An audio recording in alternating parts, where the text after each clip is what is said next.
Ẹ káàbọ̀ sí ẹ̀kọ́ kíkà ojoojúmọ́ ti ìjọ ẹ̀dá titun. Òní ọjọ́ 4 oṣù kẹsàn-án ọdún 2025. Àkòrí: Gbà mí Olúwa mi ọba. Ìwé orin 2-7-3. Máa tọ́jú mi JEHOFA ńlá. Ẹ̀kọ́ àkọ́sórí: oúnjẹ fún inú àti inú fún oúnjẹ. Ṣùgbọ́n Ọlọ́run yóò fi òpin sí àti inú àti oúnjẹ. Ṣùgbọ́n ara kìí ṣe ti àgbèrè, bí kò ṣe fún Olúwa, àti Olúwa fún ara. Kọrinti kínní, orí 6, Bíbélì kíkà.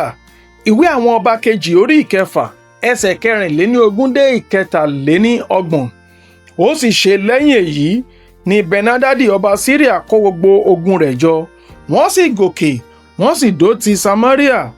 Ìyàn ńlá kan sì mú ní Samaria, sì kíyèsí, wọ́n dó tì í, tó bẹ́ẹ̀ tí a fi ń ta orí kẹ́tẹ́kẹ́tẹ́ kan ní 100 ìwọ̀n fàdákà, àti 4 òsùwọ̀n kábù ìmí ẹyẹlé ní ìwọ̀n fàdákà 5.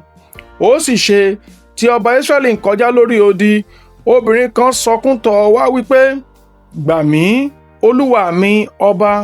Òun sì wípé, bí Olúwa kò bá gbà ọ́, níbo lè èmi ò gbé ti gbà ọ́? Láti inú ilẹ̀ ìpakà, tàbí láti inú ibi ìfúntì? Ọba sì wí fún un pé, èéṣe ọ́? Òun sì dáhùn wípé, obìnrin yìí wí fún mi pé, mú ọmọkùnrin rẹ wá, kí àwa kí ó lè jẹ ẹ́ lónìí, àwa ó sì jẹ ọmọ ti èmi ní ọ̀la. Bẹ́ẹ̀ ni àwa ṣe ọmọ mi, a sì jẹ ẹ́. Èmi sì wí fún un ní ọjọ́ kejì pé, mú ọmọ rẹ wá, kí àwa kí ó jẹ ẹ́. Òun sì ti fi ọmọ rẹ̀ pamọ́. Ó sì ṣe, nígbà tí ọba gbọ́ ọ̀rọ̀ obìnrin náà, ó fa aṣọ rẹ̀ ya, ó sì kọjá lọ lórí odi. Àwọn ènìyàn sì wò ó, sì kíyèsí, ó ní aṣọ ọ̀fọ̀ lábẹ́ aṣọ rẹ̀ ní ara rẹ̀. Nígbà náà ni ó wí pé, kí Ọlọ́run kí ó ṣe báyìí àti jù bẹ́ẹ̀ lọ sí mi, bí orí Èlíṣà ọmọ Ṣáfátì yóò dúró lé ọrùn rẹ̀ ní òní. Ṣùgbọ́n Èlíṣà jókòó nínú ilé rẹ̀, àti àwọn àgbààgbà jókòó pẹ̀lú rẹ̀.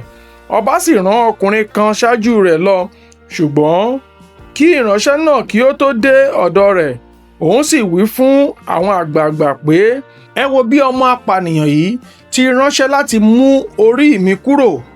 Ẹ wò ó, nígbà tí ìránṣẹ́ náà bá dé, ẹ tilẹ̀kùn, kí ẹ sì dì í mú ṣinṣin ní ẹnu ọ̀nà. Ìró ẹsẹ̀ olúwa rẹ̀ kò wá wà lẹ́yìn rẹ̀. Bí òun ti ń bá wọn sọ̀rọ̀ lọ́wọ́, kíyèsí, ìránṣẹ́ náà sọ̀kalẹ̀ tọ̀ ọ́ wá. Òun sì wí pé, wò ó, láti ọwọ́ Olúwa ni ibi yìí ti wá, kí lèmi ó wá dúró de Olúwa mọ́ sí?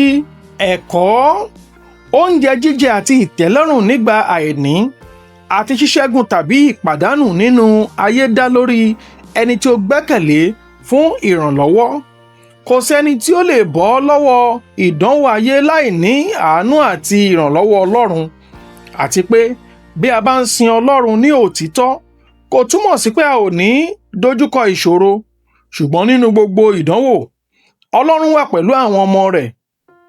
Ìpèsè ojúmọ́ wa dájú nínú Kristi Jésù. Ó jẹ́ ìrànwọ́ wa nínú àkókò ìṣòro. Ó fi oúnjẹ fún Èlíjà nígbà ìyàn. Ó tún fi mánà fún àwọn ọmọ Ísírẹ́lì ní aginjù.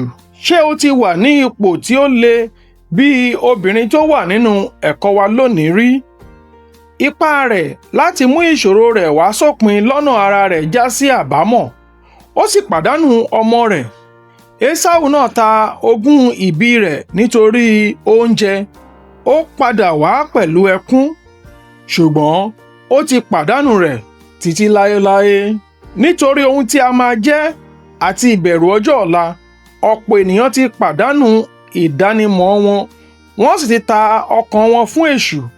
Wọ́n ń gbé nínú ìbànújẹ́ àti àníyàn títí di òní. A kò lè tẹ́ ènìyàn lọ́rùn. Nítorí náà, kò dára láti rò pé ìtẹ́lọ́rùn lè dé nípa títa ọkàn wa. Ẹnikẹ́ni tí ó bá ṣe bẹ́ẹ̀ yóò jẹ ìyà rẹ̀. kì í ṣe ní ayé yìí nìkan ṣùgbọ́n ní ayé àìnípẹ̀kun pẹ̀lú. Bí Kìrìsìtẹ́nì, a gbọ́dọ̀ faramọ́ ọ̀rọ̀ tí ìwé Tímótì kìíní orí 6 ẹsẹ̀ 6 sọ pé ìwà bí Ọlọ́run pẹ̀lú ìtẹ́lọ́rùn ní èrè ńlá. Ẹ̀kọ́ àmúrelé. Ọrọ̀ tòótọ́ tàbí èrè kì í ṣe nípa owó tàbí ohun ìní ṣùgbọ́n nípa ìdàgbàsókè nínú ẹ̀mí àti àlàáfíà inú. Àdúrà. Jésù Olúwa, ràn mí lọ́wọ́ kí n lè máa wo ìwọ nìkan.